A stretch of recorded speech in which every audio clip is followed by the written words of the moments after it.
जोहार नमस्कार। मैं सूरज कुमार आप सबके बीच फिर एक नए वीडियो में और नए अपडेट के साथ। और ये अपडेट का इंतजार हम लोग पिछले कई दिनों से कर रहे थे। अपडेट इसलिए मैं कह रहा हूँ, आपने थंबनेल पढ़ लिया, टाइटल भी पढ़ लिया होगा, तो आप समझ गए होंगे मैं किस अपडेट के बारे में बोलने जा रहा हूँ। मैं कुछ भी बोलूँ, कुछ भी बताऊँ, उसके पहले मैं आपको याद दिलाना चाहता हूँ कि मैंने आज से ठीक उस समय में, जिस समय में प्रोटेस्ट चल रहा था, जिस समय में देवेंद्र दा के ऊपर लाठियां चली थी, जिस समय हमारे देवेंद्र भाई के ऊपर में पुलिस प्रशासन ने बर्बरता से लाठियों को बरसाया था और उनको एक दिन के लिए हिरासत में रखा था, मैं उस समय की बात कर रहा हूँ। उस समय याद होगा आपको कि मैंने उसके अगले दिन ही एक वीडियो बनाया था और उस वीडियो में कहानी सुनाया था मैंने आपको। कहानी उस जमीन के, मेरे जो दोस्त के जमीन के साथ में जो घटनाएं घटनी थी, उस जमीन को लेकर मैंने एक कहानी सुनाई थी। आप लोगों ने, बहुत सारे साथियों ने उस पे कमेंट में भी लिखा था कि आप जमीन के माध्यम से जेएसएससी सीजीएल के बारे में इशारा कर रहे हैं। बहुत सारे साथियों ने उसमें बहुत कुछ अपना कमेंट में राय लिखा था और बहुत सारे साथी कह रहे थे कि आप इशारा जेएसएससी सीजीएल की तरफ कर रहे हैं। ऐसा कुछ कमेंट उस वीडियो में आया था। वो वीडियो आज भी मेरे लिस्ट में है, उसे आप जाके चाहे तो देख सकते हैं। मैं प्रयास करूंगा कि उस वीडियो का लिंक डिस्क्रिप्शन बॉक्स में डाल दूं। तो चलिए, मैं विशेष बताने के लिए आपके बीच जो आया हूं, जेएसएससी सीजीएल एक बहुत विवादित चीज रहा है पूरे झारखंड में। और तमाम झारखंड के जितने भी विद्यार्थियों ने इस परीक्षा को लिखा था, वो क्या आरोप लगाया था झारखंड सरकार के ऊपर में कि एग्जाम में धांधली हुआ है, गलत तरीके से बहाली लिया जा रहा है, पैसों में सीट बिक गया है। ऐसी तमाम चीजों को लेके हमारे झारखंड के जो भावी छात्र थे, जिन्होंने एग्जाम लिखा और जिनको लगा कि मेरे साथ नाइंसाफी हुई है, वो सभी छात्रों ने आंदोलन किया, प्रोटेस्ट किया, जिसमें जेएलकेम का भी समर्थन प्राप्त था। और जेएलकेम के देवेंद्र नाथ महतो, जो केंद्रीय वरीय उपाध्यक्ष है जेएलकेम पार्टी के, उनके ऊपर लाठियां बरसाई गई, उनके ऊपर बर्बरता से ऐसा अत्याचार किया गया जैसे लग रहा था कि वो कोई गुनहगार हैं, कोई आतंकवादी हैं, जिस तरह से उनके ऊपर लाठियां बरसाई गई थी। लेकिन ये सब कुछ बीते हुए कुछ दिन हो गया, माहौल ठंडा हो गया, मामला कोर्ट में चला गया, कोर्ट का एक आदेश आ गया, एक नोटिफिकेशन आ गया कि जेएसएससी सीजीएल का जो फाइनल जो रिपोर्ट है, फाइनलाइजेशन जिसको कहते हैं, कि ज्वाइनिंग लेटर या फिर अंतिम प्रकाशन पे हम रोक लगा देते हैं। ऐसा कोर्ट का आदेश आया, जिसको हमने और हमारे पार्टी ने और झारखंड के तमाम विद्यार्थियों ने स्वीकारा और सहर्ता पूर्वक इस फैसले का सम्मान किया।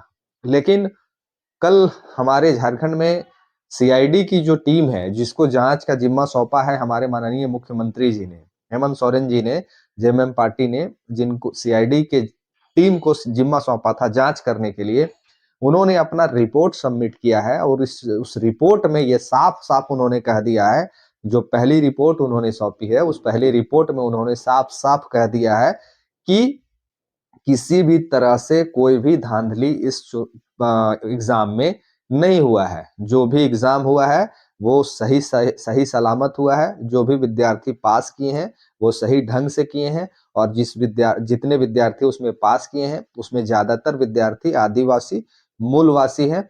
ऐसी रिपोर्ट सीआईडी ने कोर्ट को सौंप दिया है।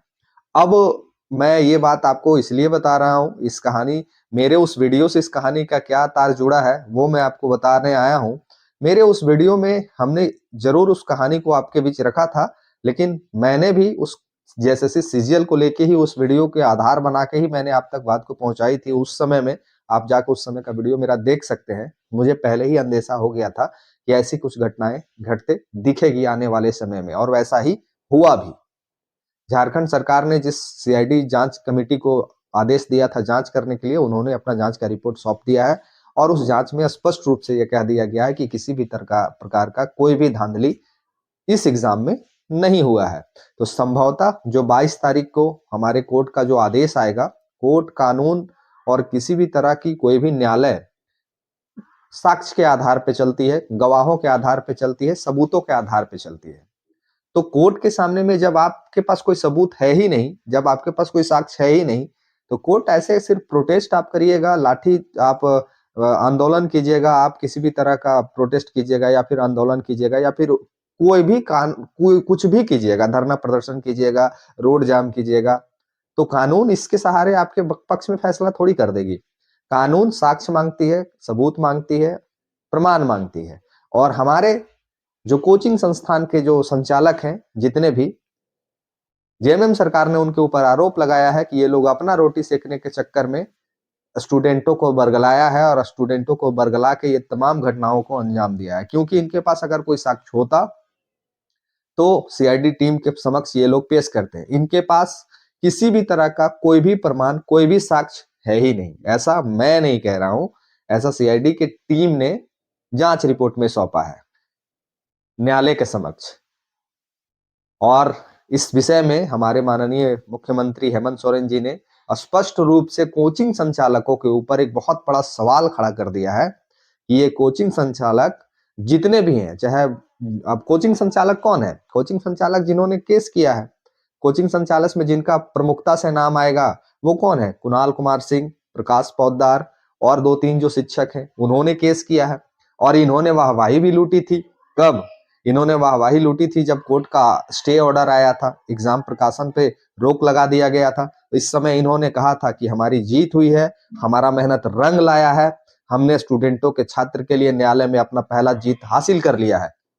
ये मैं नहीं कह रहा हूं, ये तमाम शिक्षक लोगों ने उस समय क्रेडिट लिया था।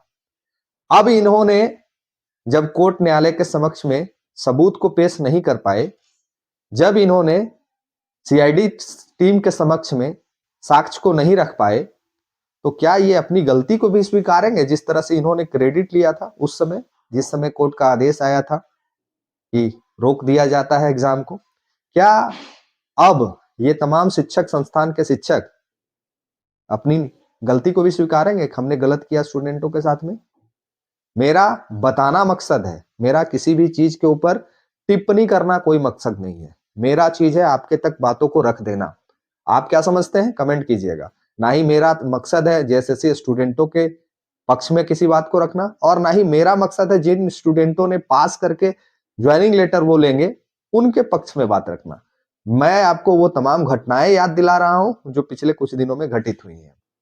देवेंद्र दा पे लाठियां चलना, स्टूडेंट संचालक जितने भी थे, स्टूडेंट शिक्षक संस्थान जितने भी थे, वो तमाम लोगों को कोर्ट के आदेश के बाद क्रेडिट लेना, पुनः सरकार सीआईडी टीम को जांच देना, इसमें टाइगर और उनके पार्टी, हमारी पार्टी का सदन में आवाज उठाना, जांच कमेटी बैठाना, ये तमाम घटनाएं घटने के बाद रिजल्ट आपके सामने है। रिजल्ट ये है कि 22 तारीख को कोर्ट का आदेश आएगा, उसमें साफ साफ ये आदेश दिया जाएगा कि झारखंड सरकार को ये आदेश दिया जाता है कि जल्द से जल्द जितने भी विद्यार्थी, जितने भी शिक्षक इस परीक्षा को पास किए हैं, उसे जल्द से जल्द नियुक्ति पत्र दिया जाए और उनको ज्वाइन कराया जाए। ऐसा संभावना बन गया है। इसलिए मैं कह रहा हूं ऐसा संभावना बन गया है क्योंकि सीआईडी का पहला रिपोर्ट में हमारे शिक्षक जो लोग थे, उन लोगों के पास कोई भी साक्ष्य, कोई भी सबूत है ही नहीं जो कोर्ट के सामने में रख पाए, सीआईडी के सामने में रख पाए। अब इसमें प्रश्न 2 बनते हैं।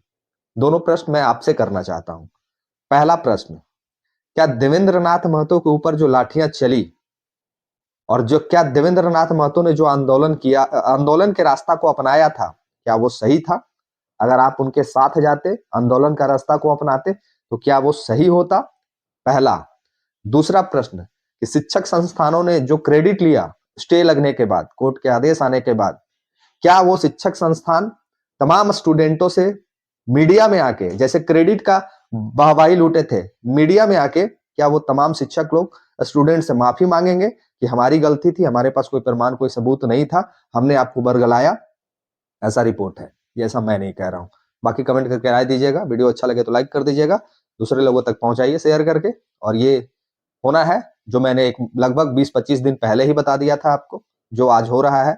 बाकी आप वीडियो को जाकर मेरा देख सकते हैं, काहे कि मैंने उस समय ही ये घटना को आपको पहले ही रख दिया था, ऐसा मेरा अंदेशा, ऐसा मेरा अनुमान था। बाकी चैनल को जो सब्सक्राइब नहीं किए वो सब्सक्राइब कर लीजिए, ऐसे न्यूज सुनने के लिए, ऐसे जानकारी प्राप्त करने के लिए, ऐसे ऐसे मुद्दों को देखने के लिए। बाकी मिलते हैं अगले वीडियो में। इस वीडियो में इतना ही। आगे के लिए बने रहिए हमारे साथ, अगले वीडियो का इंतजार कीजिए, जल्द ही अगला वीडियो भी आएगा। धन्यवाद, जोहार, प्रणाम।